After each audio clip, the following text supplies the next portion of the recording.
Hey, how y'all doing there today? Good to see you.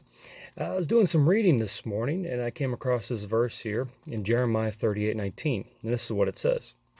And Zedekiah the king said unto Jeremiah, I am afraid of the Jews that are fallen to the Chaldeans, lest they deliver me into their hand and they mock me.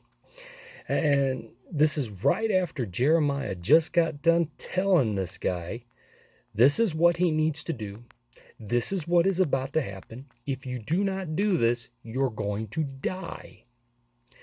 And instead, he is terrified of the Jews who've already abandoned Israel, already abandoned the southern kingdom of Judah, and they've defected to the Chaldeans, as well as the Jewish people who'd already been taken captive during one of the first two deportations. And now here he is, he's totally scared to death. Oh. And it reminded me of the Costa Concordia and Captain Francisco Scatino, who instead of staying with his ship, he abandoned ship while there were still many, many passengers and crew aboard the ship, and he made his way to shore. And when the Coast Guard finally found him and was instructing him on what to do, he made up every excuse as to what was going on. Told him he was directing the rescue efforts from shore and this, that, and the other. But he was actually terrified to get back on that boat.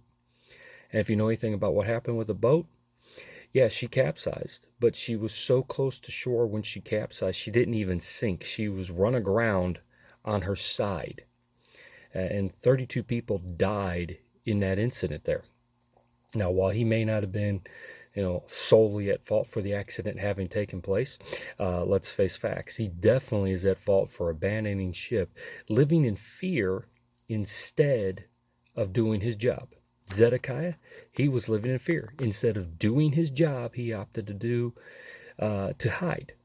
He wasn't going to face facts, even though he was told, look, if you don't do this, you're going to die.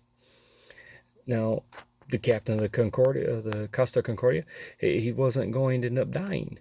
He wasn't going to be trapped below deck, but he certainly could have gotten back on that ship and directed the rescue efforts.